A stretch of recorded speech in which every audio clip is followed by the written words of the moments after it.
ಲೋಕಸಭೆಯಲ್ಲಿ ಐತಿಹಾಸಿಕ ಮಹಿಳಾ ಮೀಸಲಾತಿ ನಾರಿ ಶಕ್ತಿ ವಂದನಾ ಅಧಿನಿಯಮ ಜಾರಿಗೆ ತಂದ ಪ್ರಧಾನಿ ನರೇಂದ್ರ ಮೋದಿ ನೇತೃತ್ವದ ಎನ್ಡಿಎ ಸರ್ಕಾರವನ್ನು ಕೊಪ್ಪಳ ಜಿಲ್ಲೆಯ ಮಹಿಳೆಯರು ಅಭಿನಂದಿಸಿದ್ದಾರೆ.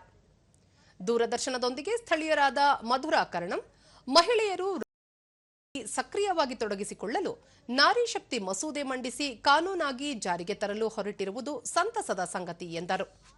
ಇವತ್ತು ನಾವು ಮೊನ್ನೆ ಪಾಕಿಸ್ತಾನದ ಯುದ್ಧದಲ್ಲಿ ಸಿಂಧೂರ ಒಂದು ಕಾರ್ಯಾಚರಣೆಯಲ್ಲಿ ಮುಖ್ಯ ಪಾತ್ರದಲ್ಲಿ ಮಹಿಳೆಯರಿದ್ದು ಆ ಒಂದು ಯಶಸ್ವಿ ಕಾರ್ಯ ಮಾಡಿದ್ದು ಮಹಿಳೆಯರು. ಈ ರೀತಿ ಪ್ರಧಾನಮಂತ್ರಿಗಳು ಮಹಿಳೆಯರಲ್ಲಿ ಉತ್ತೇಜನ ತುಂಬುತ್ತಾರೆ, ಅವರಿಗೆ ಶಕ್ತಿ ತುಂಬುತ್ತಾರೆ.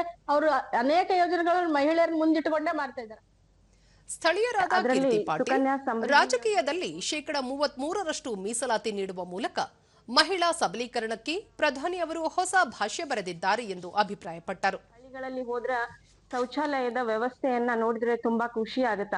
ಇಂತಹ ಹಲವಾರು ಯೋಜನೆಗಳಲ್ಲಿ ಕೂಡ ಈ ನಾರಿ ಶಕ್ತಿ ವಂದನಾ ಅಧಿನಿಯಮ 2023ರಲ್ಲಿ ಈ ಒಂದು ಮಸೂದೆಯನ್ನ ಜಾರಿಗೆ ಮಂಡಿಸಿದ್ರು. ನ್ಯಾಷನಲ್ ಪ್ಯಾರಾಮೆಡಿಕಲ್ ಕಾಲೇಜಿನ ಆಡಳಿತಾಧಿಕಾರಿ ಗೀತಾ ಬಳ್ಳಾರಿ ಮಹಿಳೆಯರ ಶ್ರೇಯೋಭಿವೃದ್ಧಿಗೆ ಪ್ರಧಾನಮಂತ್ರಿ ನರೇಂದ್ರ ಮೋದಿ ಹಲವಾರು ಕಾರ್ಯಕ್ರಮ ರೂಪಿಸಿದ್ದಾರೆ ಎಂದರು. ಸರ್ಕಾರದಿಂದ ನಮ್ಗೆ ದೊರಕ್ತಾ ಇದೆ. ಮುಂಚೆಯಾಗಿ ನಮ್ಗೆ ಸ್ವತಂತ್ರ ಬಂದು ಇಷ್ಟು ವರ್ಷ ಆಗಿದ್ರು ಕೂಡ ನಮ್ಗೆ ಮಹಿಳಾ ಮೀಸಲಾತಿ ಅಂತ ಸಿಕ್ಕಿರ್ಲಿಲ್ಲ. ನಾವು ರಾಜಕೀಯವಾಗಿ ನಾವು ಲೋಕಸಭೆಗೂ ವಿಧಾನಸಭೆಗೂ ಪ್ರವೇಶಿಸಬೇಕು ಅಂದಾಗ ನಮ್ಗೆ ಮಹಿಳಾ ಮೀಸಲಾತಿ ಸಿಗ್ತಿರ್ಲಿಲ್ಲ.